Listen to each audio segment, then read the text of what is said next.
Hey y'all, got a quick video for everybody today. This is the brand new 2023 Feel EX. And the reason it's a quick video and not a build video is because Chase is literally about to have a baby any day, and we just didn't have the time to film a full build. Those take a long time to film, and we're just gonna do kind of an overview video of it. The big changes to this bike are mostly geometry, and they bumped the travel up 10 millimeters from the last model. We have 140 in the rear and 150 in the front.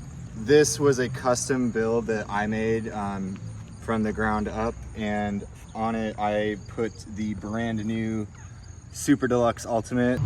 The big update is that they've tried to separate the high-speed circuit and the low-speed circuit in the internals of the shock to not have one affect the other when you're adjusting your rear suspension. Same thing goes for the fork. This is the brand new 2023 Lyric Ultimate in what is probably the best fork color ever. The new Heavy Meadows is what they're calling this green. I love this color. This is a 150 millimeter travel fork. It's got high speed, low speed compression. Again, same concept here. This is the Charger 3 damper, trying to separate both these circuits so that they adjust independently without affecting each other. Air bleed valves, another new feature on this fork. Haven't really taken this thing up any hills or anything, so there's no air to bleed out. On the Ultimate edition of this fork, you do get this new feature called Buttercups, which is a elastomer in the bottom of the fork that helps smooth out small vibrations in the trail. Haven't tried it out yet. I'm gonna do a more review style video on this bike too, so I'll update everybody on how that goes. Another cool thing I'm really excited to try on this bike is the RockShox torque caps. I have a Industry 9 Hydra hub set, Industry 9 Ultralight 280C wheel set. This is a 24 spoke wheel set, carbon rim, 28 internal rim width. Back to the torque caps. The torque caps fill in the whole space on the fork. I don't know if you can see that in the video. Can you see that? Like right in there. Yeah, the torque cap fills in a larger area where the axle sits, and the idea is to increase stiffness. I've never had that on a bike before, but I'm pretty excited to try it. This fork is 180 millimeter rotor spec. I have a 180 on it. I don't really need bigger rotors than 180. A tire I've been really interested in trying, the XR4 Team Issue tire. Looks like a solid tread. I did install XC Cushcore on this bike. It's the lighter weight version of Cushcore. I'm a huge fan of Cushcore, and I find myself riding it in all my bikes for the most part. It just depends on how I'm feeling. Got a Hydra rear hub, and this has got 600 and I think I can't even talk over it, it's so loud. I think it's got 670 points of engagement. You guys can correct me if I'm wrong, but I don't know why you would want or need more points of engagement than that. It seems like at a certain point it just is infinite engagement. They might as well just say that. Went with an EXO Eagle Axis drivetrain, 10 to 52 cassette, a 32 tooth oval absolute black chainring to match, HT T2 clip pedals. This is a 170 crank, and this is a Dub mountain wide crankset on this bike too. I think that's where every bike manufacturer's taking their frame, is they're doing the Dub wide mountain. Reverb Axis dropper post. I've never had one of these before, and so it's gonna be fun to play with. This is a 125 millimeter drop. I've actually found myself, if I put too big of a dropper on the bike, I always feel like I'm like too low. So I actually opted to go with the 125 on purpose. I know that might not be the most popular opinion, but it's definitely how I'd prefer it. So I had to shim this. So this is a 31.6 seat post and a 34.9 seat tube, and you can see the shim in there, and works just fine. And I don't see any reason, if you already have a really nice dropper post, I don't see a point in getting a new dropper post. Just get a cheap shim and keep using your nice dropper post. Tried to match the green as best we could. This is a Silka titanium bottle cage. I'll just pull it off the frame. And new for this bike, Trek is now painting the door to match on their mountain bikes. The last generation Fuel EX, the Top Fuel and the Slash, they use a black one. So it's good to see that they're starting to finally paint these to match, because it always looked kind of goofy in my opinion. I got nothing in the frame right now, but you can see this bike is fully housed. There's sleeves throughout the whole bike, so it's really easy to route cables through.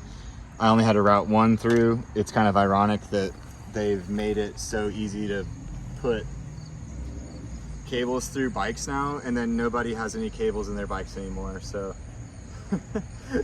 it has a dropper and rear derailleur, but I have no need for it on this build.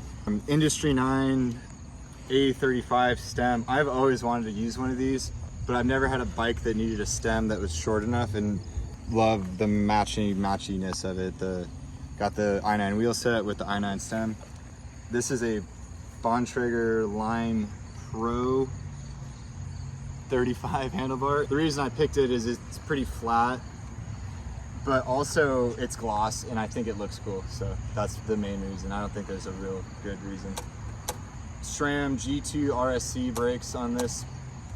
These have been awesome. Nobody's complained about the new G2 brake set. Got some Togs. If you've ever tried Togs, they're really comfortable if you're doing like a long ride and you just want to put your hands somewhere else. I don't even think I could ride without them at this point, to be honest with you. Tinkerwara's signature Dread, ODI Dread grip. Been my favorite grip since I stopped using grip shift. One of the defining features of this bike is the angle, the geometry adjusting you can do with it. Up here you have a headset cup that the bearing sits in, and this is actually removable by hand. It kind of sits in there with a rubber gasket underneath, and you can get one that is plus or minus 1 degree. So you can take this 64.5 degree head tube, and this comes stock at 64, but you can make it 63 or 65 depending on your preference. I think I'm going to be okay with 64, but if you want to change it, you can. There's also another really interesting feature, and I haven't seen this on any other bike. You can flip the chip here to make the rear suspension more or less progressive in its ramp up.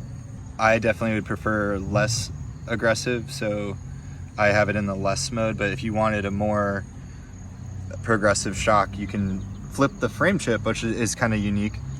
Last geometry adjustment is back here, and this has been on Trek bikes forever, is the minnow link adjustment into the high and low. Between the minnow link, I don't even know what to call that one, the progressiveness adjustment and the headset adjustment, there's like a lot of different geometry charts for this bike. And Trek has that all on their website. You can click and see what each different change would do to the geo chart. I played with it a lot, and completely honest with everybody, I don't care. I'm not going to change it ever, and it's not going to matter. But if it matters to you, you can do it. This bike can also be mulleted. Again, not something that I would ever want to do, but you can up fork it to a 160 and then put a 27.5 rear wheel. I think it's as simple as that. I think that's all you have to do. I kind of want to double check that. There's a big FAQ about it. Easy to figure that out. I'm never going to mess with a 27.5 rear wheel, so I honestly don't care. One thing that I think is important to highlight with this new frame is how smart this is. On a lot of trail bikes, you end up with what is like, you see it's starting to be a slot, like a water catch here, and then it all can drain out. Where in a lot of full suspension bikes, there's just a big pool of water and mud that gets stuck right here. So good job, Trek, on figuring out how to stop that from happening. Nice little mud flap right here too. Honestly, like, that goes a long way just to stopping big pieces of mud from getting into your crevice there. Love the way this paint kind of, it didn't look purple in any of the photos online, but in real life, it really has a cool tint to it.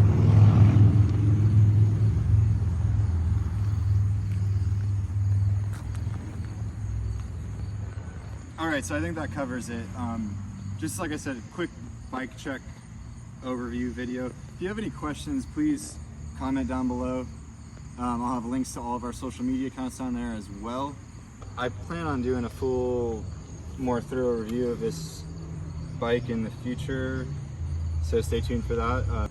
Definitely like and subscribe, and I'll see y'all in the next one. All right, can I reset that? Yeah, you should, because you started mumbling. There's a loud car.